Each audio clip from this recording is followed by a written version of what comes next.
اسی طرح آپ صلی اللہ علیہ وسلم کے زمانے میں ایک صحابی کے گھر میں آٹا ختم ہو گیا، چکی موجود ہے لیکن آٹا نہیں ہے، اس میں گندم ڈالیں گے تبھی تو چکی چلے گی، چکی چلے گی تو آٹا بن کے نکلے گا۔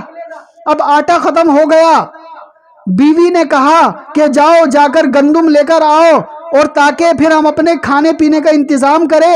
اب وہ صحابی رسول کسی دکان پر نہیں گئے، ان کے پاس تو پیسے نہیں تھے، وہ ڈائریکٹ اللہ کے گھر میں چلے گئے، مسجد میں چلے گئے، وضو کیا، 2 رکعت نماز پڑھی، اللہ تعالیٰ سے دعا کی کہ یا اللہ میں پریشان ہوں، کھانے کے لیے پیسے بھی نہیں ہیں، گندم کہاں سے خریدوں، یا اللہ کوئی میری غیب سے مدد فرما دے۔ گھر پر آئے، بیوی سے پوچھا کیا ہوا، کوئی انتظام ہوا؟ بیوی نے کہا نہیں ہوا۔ وہ دوبارہ گئے، دوبارہ جا کر نماز پڑھی، اللہ سے دعا کی، پھر دوبارہ گھر آئے اور پوچھا کیا ہوا، کوئی انتظام ہوا؟ بیوی نے کہا کوئی انتظام نہیں ہوا۔ تیسری بار گئے، تیسری بار جا کر دوبارہ وضو کیا، نماز پڑھی، اور اب ایسے روئے، ایسے گڑ گڑائے اور کہنے لگے کہ میرے مانگنے میں کمی ہو سکتی ہے، میرے اللہ سے مانگنے میں کمی ہو سکتی ہے، کیونکہ اللہ پاک دینے میں کسی کا محتاج نہیں ہے، اس کے خزانے میں کمی نہیں ہے، میرے مانگنے میں کمی ہے۔ اور اللہ پاک سے ایسے گڑ گڑا کے دعائیں کر رہے تھے، اور گھر پر آئے اور بیوی سے پوچھا کہ کیا ہوا، کوئی انتظام ہوا؟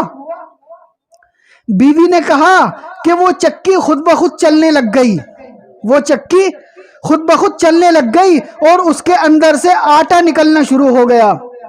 بیوی نے گھر کے برتن لیے اور آٹا بھرنا شروع کر دیا، لیکن وہ چکی رک ہی نہیں رہی، وہ چلے جا رہی ہے اور آٹا نکلتا جا رہا ہے۔ اس صحابی رسول نے پڑوسیوں کو کہا کہ آ جاؤ آٹا لے جاؤ، ادھر والوں کو کہا آ جاؤ آٹا لے جاؤ، محلے والوں کو کہا آ جاؤ آٹا لے جاؤ، کہ آج میرے گھر میں اللہ کی مدد آئی ہوئی ہے اور چکی سے خود بخود آٹا نکل رہا ہے۔ صحابی رسول ابھی باہر تھے، اس کی بیوی نے دیکھا کہ اس کے اندر کون سی موٹر لگی ہوئی ہے، کون سی مشین لگی ہوئی ہے، یہ خود بخود کیسے چل رہی ہے۔ اس نے وہ چکی کو یوں اوپر اٹھایا اور وہ چکی چلنا بند ہو گئی۔ یہ واقعہ آپ صلی اللہ علیہ وسلم تک وہ صحابی لے کر گئے اور فرمایا آج میرے ساتھ یہ معاملہ ہوا۔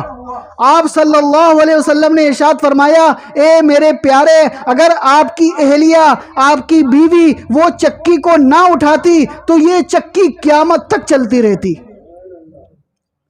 یہ وہ اثر تھا، یہ وہ دعا تھی کہ جو اس صحابی نے اللہ تعالی سے کی تھی۔ یہ دعا اتنی بڑی قیمتی چیز ہے کہ جس کو آج ہم لوگ نہیں کرتے، دعا نہیں مانگتے، اللہ کو بھلائے رکھتے ہیں، عبادت کرتے ہیں لیکن دعا نہیں کرتے۔ تو میرے دوستو اس دعا کا بھی اہتمام کرنا چاہیے، اس دعا کو بھی اللہ سے مانگنا۔ درس قرآن، درس حدیث، اصلاحی بیانات، فقہی مسائل اور وظائف کے لیے مفتی ابو بکر انصاری کے چینل کو سبسکرائب کریں۔